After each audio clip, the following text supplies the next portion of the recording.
Welcome everyone to the last lecture or lab lecture of this semester. Today we have the pleasure of hosting Davide Picchi. Davide Picchi is an associate professor at the University of Brescia in Italy, and his background is in theoretical thermal fluid sciences, and his research integrates theory development and experiments to investigate transport phenomena in multi-phase flow and complex fluid in confined environments. And the title of his today's lecture is Motion of an Elongated Bubble Through a Shear-Thinning Fluid. Davide, please, the floor is yours, and thanks for accepting our invitation. Thank you very much, Federico, for the introduction, and I'm very glad to have a seminar here and to present our research to the audience. Before starting the presentation, sorry, I just want to acknowledge the people that contributed in the research I'm going to show today. So there are some colleagues from the University of Brescia and also other colleagues from the Tel Aviv University. The topic of today's seminar is actually confined bubbles. As you know, confined bubbles are typical, and we can find confined bubbles really in a lot of different applications. For example, starting from bio application. You can see here on the left, for example, these are gas bubbles injected actually in real blood vessels. These are real in vivo experiment carried on a rabbit. Or you can find elongated bubbles or this type of flow that is also called ganglia flow, also inside porous medium. For example, if we think about carbon sequestration, subsurface flows, or oil and gas. But also in general about microfluidics, where usually bubbles are used to enhance heat and mass transfer. Usually these type of bubbles are called elongated bubbles or Taylor bubbles. This is just a slide to make some is an historical, let's say, overview of why we called Taylor bubbles or elongated bubble. Actually, because Sir Geoffrey Taylor started working on this type of elongated bubbles in the early 50s, and starting from this paper by Griffith and Wallis, then in the community people start calling this type of bubbles, which actually has this shape of sort of bullet shape. They start calling it Taylor bubbles. So this is just an historical note of why sometimes we call it Taylor bubble instead of elongated bubble. What we know, actually this type of flow, so when we have an elongated bubble like this in a very small capillary tube, is a problem that has been studied a lot in the past, starting from the experiment of Taylor. What they did actually was to inject an air bubble in a tube filled with glycerol. So the flow is laminar, the environment is confined, and what they saw is that actually the bubbles always flows faster compared to the mean flow far from the bubble. And usually you can find this type of behavior of the film thickness. So in this talk, I will refer to the film thickness, H over R, as the thickness of this region here in the center of the bubble. So the bubble always has this type of shape. So there is the nose of the bubble, which we can approximate it as a spherical. Then there is the meniscus. Then we have always a region when the film is almost constant. And at the end, we see the tail of the bubble. What we see is that if we change the capillary number of the problem, actually this film thickness somehow saturates over a certain value. And this problem has been studied a lot in terms of Newtonian fluids, starting from let's say, the seminal work of Bretherton. This is a quite famous paper on JFM. What they did was to develop a theory based on the lubrication theory, in which actually for small capillary numbers, what they see is that the film thickness, the dimensionless film thickness, can be described by this scaling law. In this term, actually, the film thickness scales as the capillary number to the power of 2/3. The Bretherton theory is valid only in the limit of small capillary number. while when we increase the capillary number over a certain threshold, then the value saturates, like in the experiments of Taylor that we just saw. Later on, some extension of this theory has been proposed. For example, there is this work of Asselineau and Queré of 2000, but also the work of Balestra, where actually the scaling law proposed by Bretherton has actually been extended, and it also is able also to capture actually the saturation of the film thickness with respect to the capillary number. So again, the problem has been studied a lot in terms of Newtonian fluids, but there's not a lot of works that can describe the motion of this type of bubble when the fluid is a non-Newtonian. As we know, if we take an inelastic shear-thinning fluid, it is one of the most common type of fluids that can be found in application. This is the typical rheological curve of shear-thinning fluid. So when the shear rate is actually very low, the viscosity approaches the Newtonian behavior, while when the shear rate is sufficiently high, then we see a decrease of the effective viscosity following the classical power law behavior. And so far, the only attempt to extend the Bretherton theory for shear-thinning fluid has been the one proposed by Kamisley and Ryan in 1999, and they proposed this scaling law for the film thickness, assuming a power law fluids. The problem is that if you assume a power law fluids, actually you are not describing well the rheological behavior of the fluid at low shear rates. So if you use the power law fluid, actually your viscosity curve is the dash dot red curve instead of the continuous curve. That, for example, the continuous curve can be captured by more sophisticated models like, for example, Carreau model or the Ellis viscosity model. So the main motivation of our work was to say, okay, how the features of the bubble, for example, the film thickness, the bubble speed, and so on, changes with the rheology. So this was the main motivation for our research. So the idea, again, is to study the problem, to extend the Bretherton theory, the description of the Taylor bubble in a confined capillary tube, in case where the liquid is not a Newtonian liquid, but is a shear-thinning fluid, whose rheology is described by what we call the realistic rheological models, so models that can capture both the zero shear rate and the high shear rate behavior. This is the structure of this talk. So at the beginning, I will briefly describe the theory, so how we can describe the motion of a Taylor bubble in a shear-thinning fluid using lubrication theory. Then I will present some results that we obtain using a numerical simulation, and at the end, we will draw some conclusion. Starting with the theory, let's maybe sum up all the assumptions that we have to postulate in order to derive our theory. So first of all, we assume that the flow is laminar and that gravity is negligible. So this is, let's say, quite accurate if we think about, for example, flow in a single pore, so in a porous medium, or in a capillary tube where the diameter is very, very small. As Taylor bubble or Bretherton bubble, we always think a bubble that has this shape. So there is a spherical cap, so the front of the bubble actually can be described by an arc of a sphere. In the center of the bubble, the film is almost uniform. And then there is a transition region which connects the uniform film with the spherical cap in the front and with the spherical cap in the back. This type of bubble have a characteristic that is that in the back, we see this little wave, so that we see a sort of oscillation of the meniscus. In the back, we will see soon why this bubble has this shape. The idea is to describe the Taylor bubble using lubrication theory.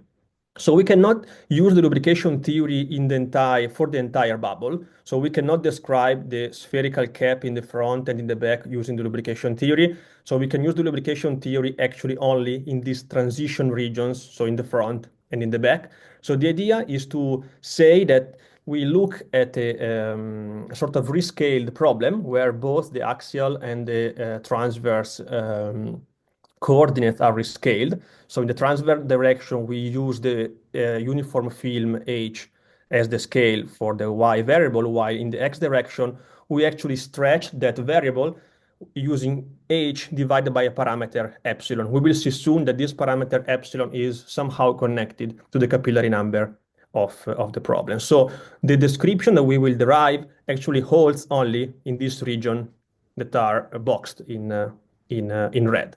The idea is simple. So we start from the governing equation in the liquid, so the continuity and the Navier-Stokes equation for the shear-thinning fluid. We make some assumption so that the bond number of the system is pretty small, so we can neglect gravity, and also that the density and the viscosity of the gas is so small that we can consider actually the gas as inviscid, and we will see that the boundary condition here at the fluid-fluid interface between the liquid and the gas, we will assume just free surface flow. Concerning the non-Newtonian fluid, we say that the rheology of the non-Newtonian fluid can be described by the Ellis viscosity model. Just to go back, the Ellis viscosity model is actually equivalent to the Carreau viscosity model, but has some advantages, in particular that with the Ellis viscosity model, we can derive analytical velocity profile, while if we use the Carreau viscosity model, we cannot derive an analytical velocity profile using the lubrication theory. So this is why we choose the Ellis viscosity model instead of the Carreau viscosity model. But the idea, the type of rheological model is the same. The idea is, okay, we start with our equation and we make the equation dimensionless. So we made the equation dimensionless actually using some scales. So in the y direction, which is a transversal direction, we use h as our scale for the y direction. In the x direction, we use the stretched variable, which is actually h divided by a small parameter epsilon.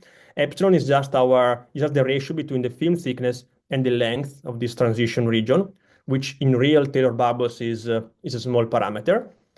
And then we scale also the velocity with the bubble velocity, and so on with the other variable. Note that the pressure is scaled using the capillary pressure scale.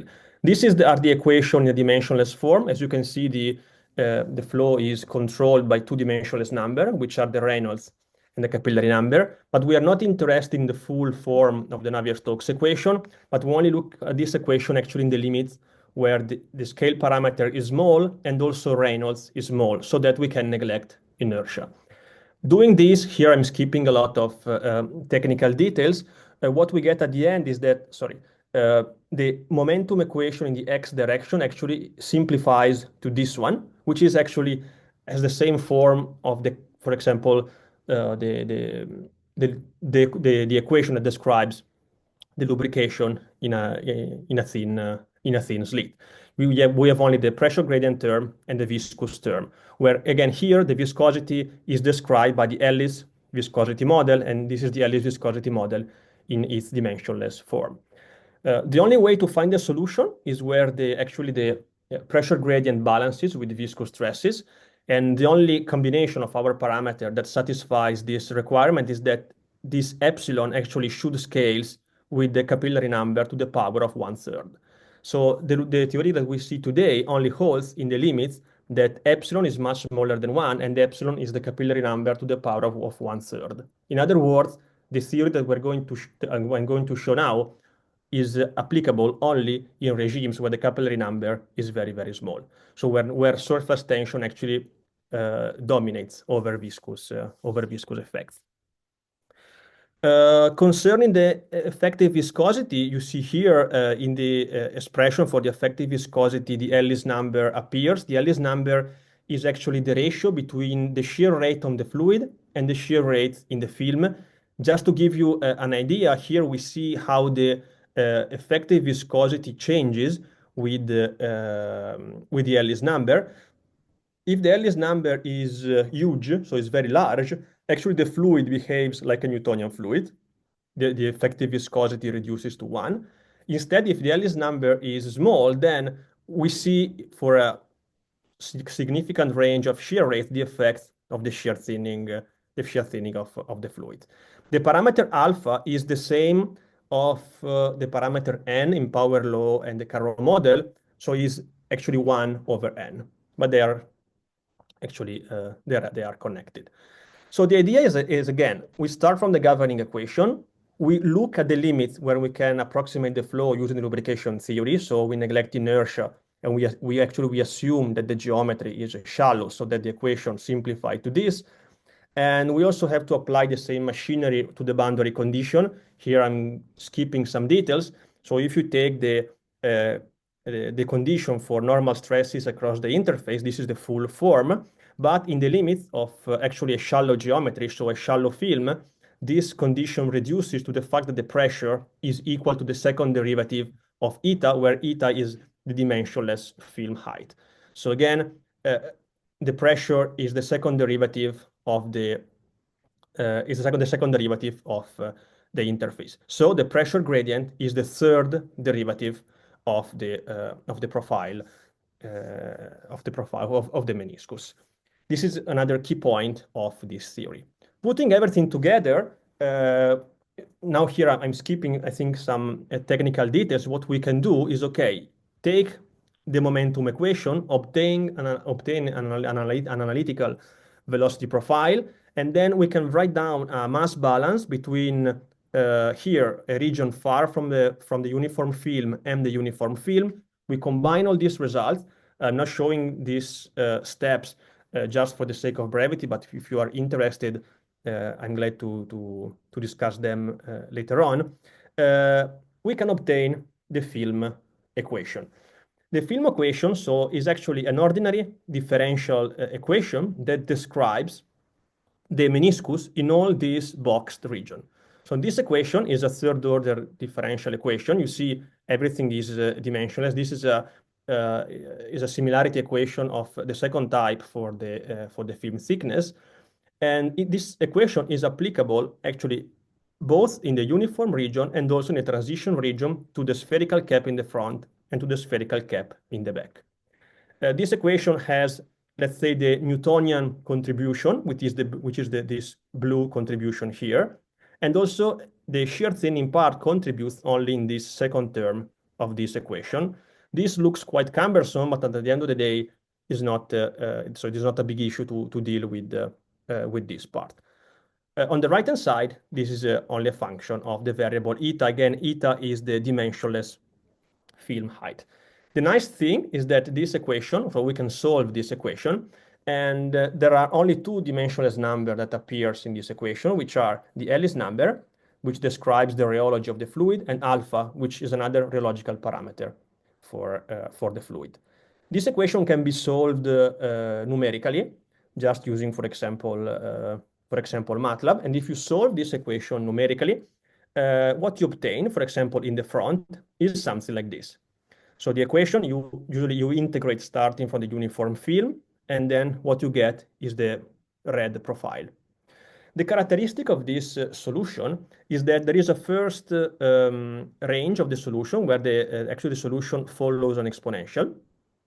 But the interesting part is that the multiplies xc to the power of 2. What does it mean? This means that if the profile of the meniscus is a parabola, the second derivative is constant. And if we go back, the second derivative is actually the curvature of the meniscus. We can do also other things, not only solve this film equation, but what we can do is also try to understand what is the effect, what is the impact of the rheology, of the shear thinning fluid on the bubble shape or on the bubble characteristics. So what we can do is, let's say, okay, we can take a case where the Ellis number is sufficiently big that the fluid behaves almost like a Newtonian fluid. And what we can do, we can compute the effective viscosity in the film. So what we see here, the black line is the bubble profile, where the red line is the effective viscosity. You see that if the Ellis number is sufficiently big, actually the fluid behaves like a Newtonian fluid, and we don't expect nothing different compared to the Brescia. If we start decreasing the Ellis numbers start to change. If we compute the effective viscosity in the film, what we see is that there is always a region here in the nose of the bubble where actually the effective viscosity starts decreasing. What does it mean? These gray regions are regions where actually the shear thinning effect dominates over the Newtonian effect. But the first interesting thing that we can observe is that in the uniform film region here, so in the center of the bubble, the fluid, even if it is a shear thinning fluid, the fluid always behaves like a Newtonian fluid. Why? Because the lubrication theory, if we go back a few slides, we see that the pressure gradient, so this is a capillary driven flows in the film. So the pressure gradient scales is equal to the third derivative of the meniscus. In the uniform film region, actually the third derivative pressure gradient is equal to zero or all, and the fluid always behaves like a Newtonian fluid in the film. In other words, if you want to describe the film dynamics alone, actually there, the shear thinning effect is not important at all. There, the fluid behaves like a Newtonian fluid. We see the effect of the shear thinning fluid only in other part of the bubble.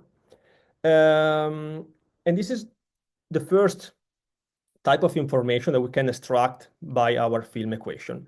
Another thing that we can do is, okay, and this was one of the key idea of Bretherton, since the front here, the profile is parabolical and the curvature is constant, what we can do is try to match the behavior, the film in the transition region with the film in the spherical cap.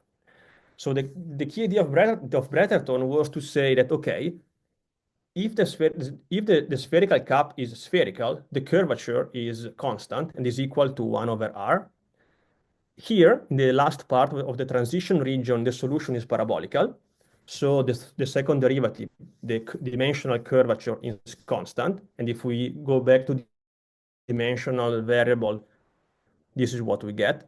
If we combine these two information, so we match the curvature in the parabolical region with the curvature in the spherical region, we obtain a scaling law for the film thickness, which in case of Bretherton Newtonian bubble was h over r equal to a constant equal to 0.6, which multiplies the capillary number to the power of 2/3.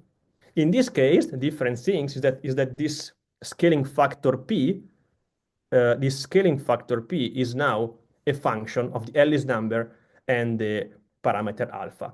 So the scaling law for the film thickness actually is a function of the fluid rheology. So if we change the rheology of the fluid, then the scaling law seems to change accordingly to this numerical result here on the right. But what we can do is say, okay, apparently the scaling law seems to be rheological dependent, but what we can do is to recast this expression in this way. So if we take this P and we bring this P inside the capillary number, what we can do, we can define this effective viscosity, defined in this way, like the viscosity of the like the zero shear rate viscosity corrected to the parameter P, which has to be found solving the film equation to the power of 3.5. And if we do so, we recover the Bretherton scaling law, so 0.6, which multiplies the capillary to the power of 2/3. But now the capillary number is not the capillary number based on the Newtonian viscosity, but is the capillary number based on this new effective viscosity. And if we do this trick, the nice thing is that even if the fluid is a non-Newtonian fluid, at the end of the day, it behaves like a Newtonian fluid. But to see this new scaling law, we have to rescale the effective viscosity in terms in this way. So in other words, the 2/3 scaling law typical of the Bretherton problem actually seems to be preserved also if the fluid is non-Newtonian. But to see this feature, we have to rescale the effective viscosity of the problem in this way. And just to prove that this is actually is what's going on here, we just show that all the different curves really collapse on the same curve if we use this new scaling law for the effective viscosity. Okay, and another information that we can extract from the theory is, okay, we have information on what is the viscosity, information about the film thickness. Another information that we can extract is the speed of the bubble. How we can get information about the speed of the bubble?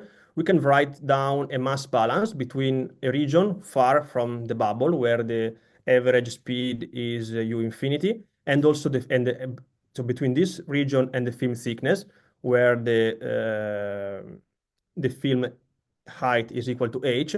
If we, from this mass balance, what we get is that the ratio between the velocity of the bubble and the velocity of the fluid far from the bubble is again only a function of the film thickness, which again can be expressed in this way, so as a scaling law, which depends only on the capillary number to the power of 2/3. Other information that we can extract are what's happening in the rear of the bubble. Here I'm going pretty fast. So if you solve the film equation in the back of the bubble, what you see is that actually the solution oscillates around the uniform value. So there is a minimum value, and then it matches again a parabolic region with constant curvature.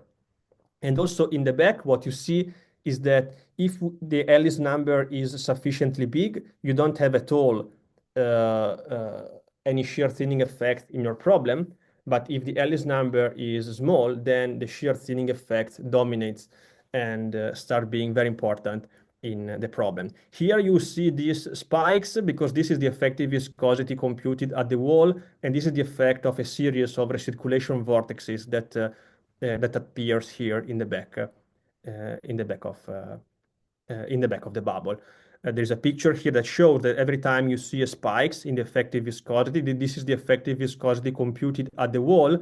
This is the effect of actually this point where actually two vortexes flowing in opposite direction meet. So here there is one single line where the velocity field actually gives like a zero velocity, so that zero velocity correspond to effective viscosity equal to 1.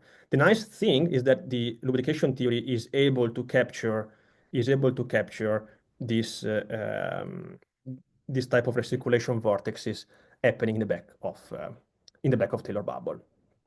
Here we'll see later. So to sum up, the information that we can extract from the theory is that we obtain a film equation, which is just an ordinary differential equation, which gives us a lot of information. So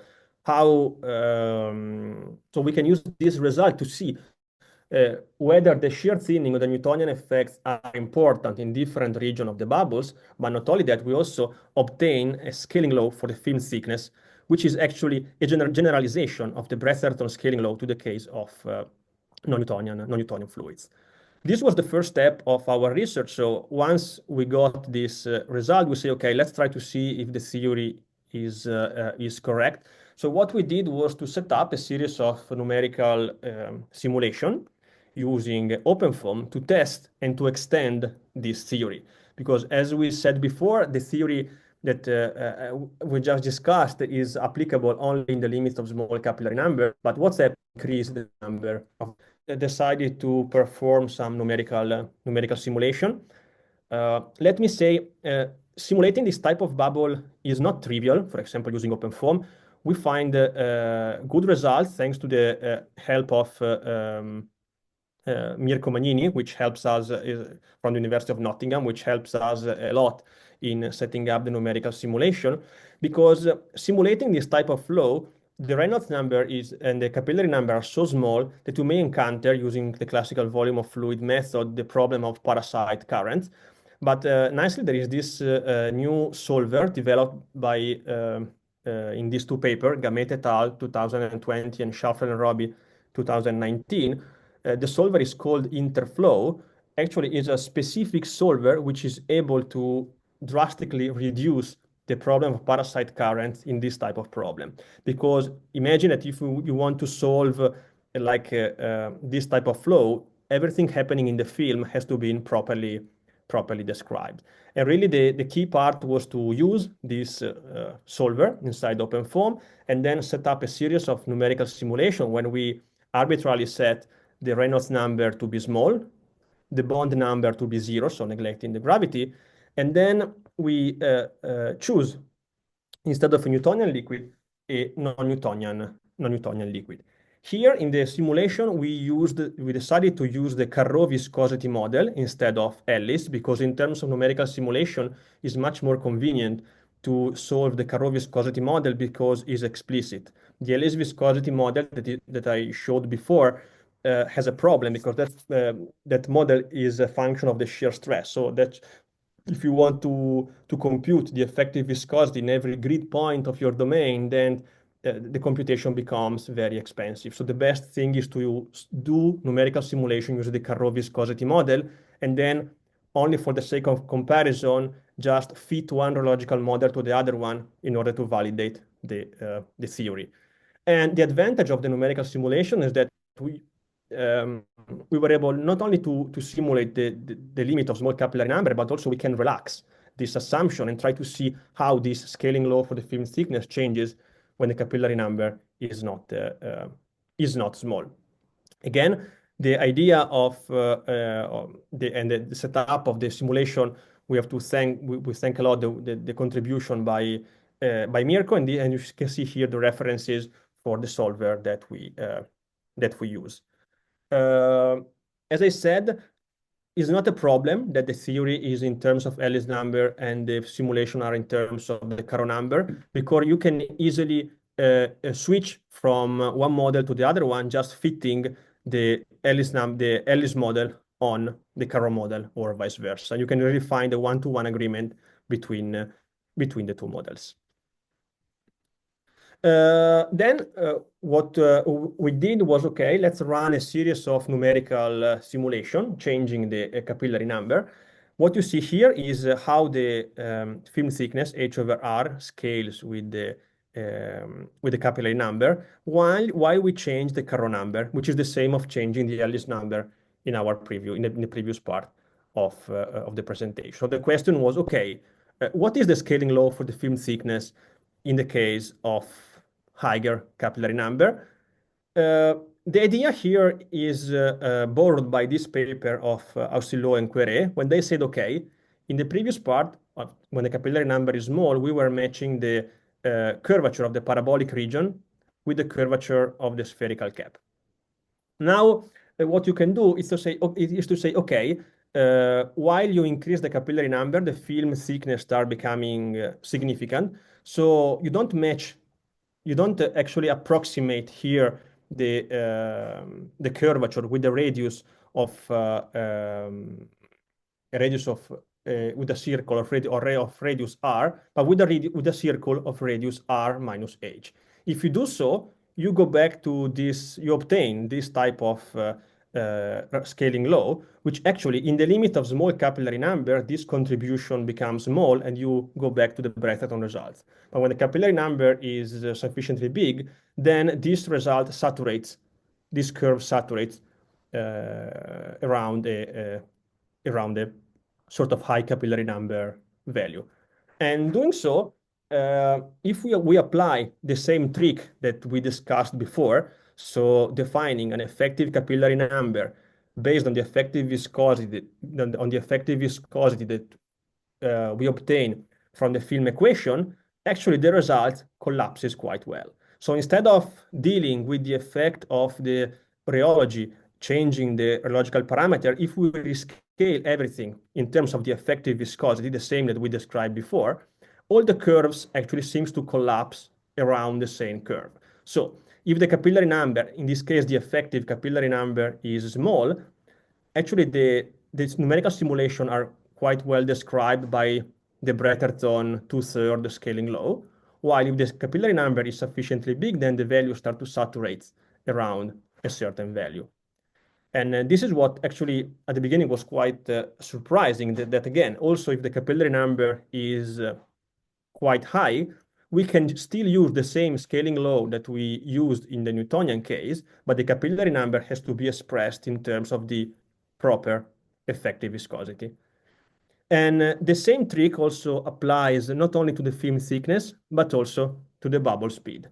Also in terms of bubble speed, if we plot the bubble speed compared to the speed of the flow far from the bubble, again, all the value collapses more or less on the same curve, which is a function only of the effective capillary number. This solid line is the theory in the small capillary number limit, which again, well describes the problem when the effective capillary number is in the order of, I don't know, 10 minus 4, 10 minus 1, 10 minus 3, 10 minus 2, but then the result diverges, and then you really need to account for the full expression of the of the two scaling laws. And these were the first results that we were able to extract from the numerical simulation.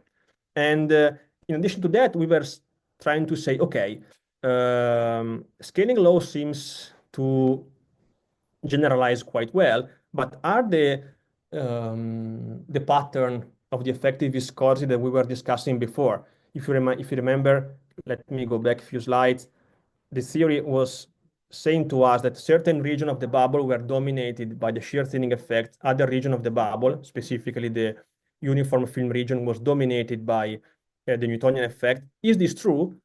What we can do, we can take the numerical simulation and check this feature. What you see here are three different numerical simulation, changing where we change the rheology of the fluid. If the Ellis number is big, or in this case the Carreau number is small, the bubble behaves like a Newtonian bubble. But then when we start adding the shear thinning effect in the problem, you can see that actually the effective viscosity, either both in the back and the front of the bubble, start decreasing. And as predicted by the theory, actually all the central part of the bubble is dominated by the Newtonian effects. So here the flow is so slow, it's not sheared at all, and the fluid behaves like a Newtonian fluid. This plot summarized the effect of the capillary number for different rheology. As you can see, while you increase the capillary number of the flow, the shape of the bubble changes. So the theory, the lubrication theory, describes quite well the limit of zero capillary number. You see that the bubble is at this scale somehow symmetrical, but while we increase the capillary number, the shape of the bubble changes, so the film thickness is becoming higher, and then we sort of lose the symmetry between the front and the rear of the bubble. Why we lose this symmetry? Because if you look at the recirculation pattern inside the bubble, they actually changes, and it changes, and also the recirculation vortexes inside the bubble are different.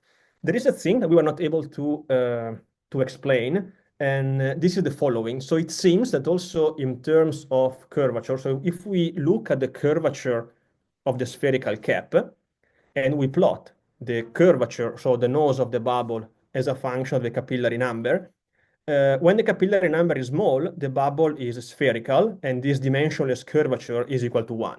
But while we increase the capillary number, then the curvature starts to deviate from the spherical cap, and it seems that even if the fluid is non-Newtonian, the scaling law is the same. So this has been obtained by pure fitting, so we don't have a theoretical explanation for that. But it seems that this curve, or at least this behavior, is somehow general. So when you move from zero capillary number to high capillary number, the curvature decreases, and it seems to follow this scaling law that, again, unfortunately, we were not able to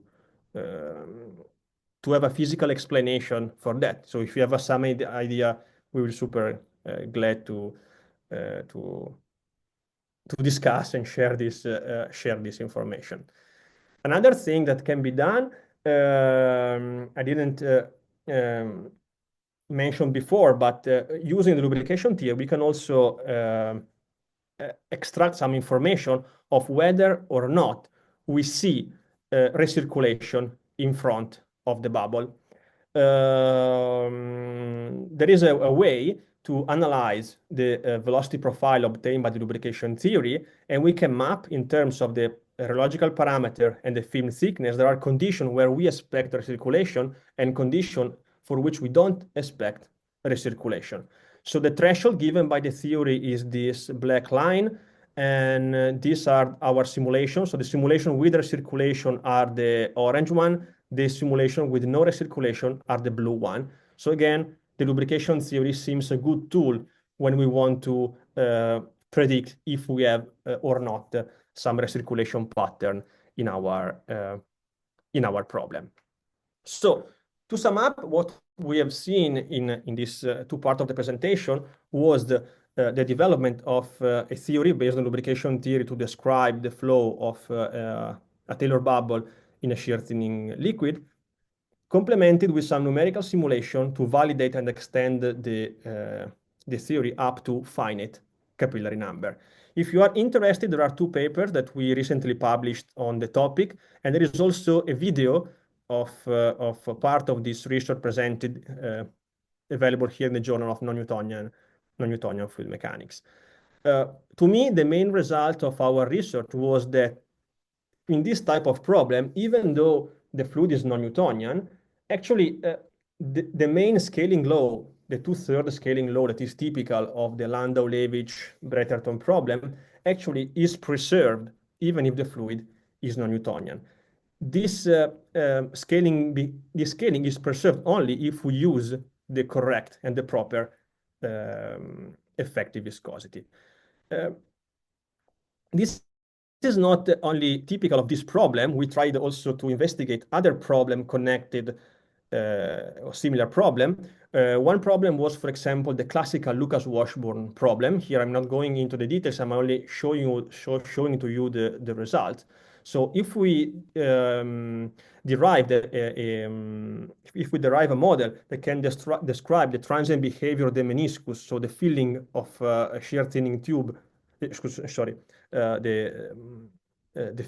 filling a tube with a shear-thinning liquid, what we see is, again, if we adopt the correct effective viscosity, the scaling law for the effective viscosity, which is quite similar with the one that we get before, also the result of the Lucas-Washburn problem collapse to the Newtonian one. So again, even if the fluid is non-Newtonian, you can collapse all the result around the 1.5 scaling law, typical of the Lucas-Washburn problem. And again, so it seems that somehow the effect of the rheology and is not to change the nature of the problem. So you only have to find the proper effective viscosity, and then at the end, the result will scale back to the same scaling law that also applies to the Newtonian problem. We also tested in another project, in another collaboration. This is a much apparently simpler problem, which is the flow in a rectangular channels. Also in this case, I'm not going into the details, but again, if you use the right scaling for the effective viscosity, the friction factor in a rectangular channel with an arbitrary aspect ratio actually collapse to the one that is valid, that applies to Newtonian fluids. So this seems to be a sort of general characteristics of this type of problem, where actually the non-Newtonian result can collapse over the Newtonian one once we choose the proper effective viscosity. And with this, I'm done with the presentation. I also thank you for the attention. And since we are close to Christmas, also Merry Christmas to everyone. And I will be glad to answer any question. Thank you.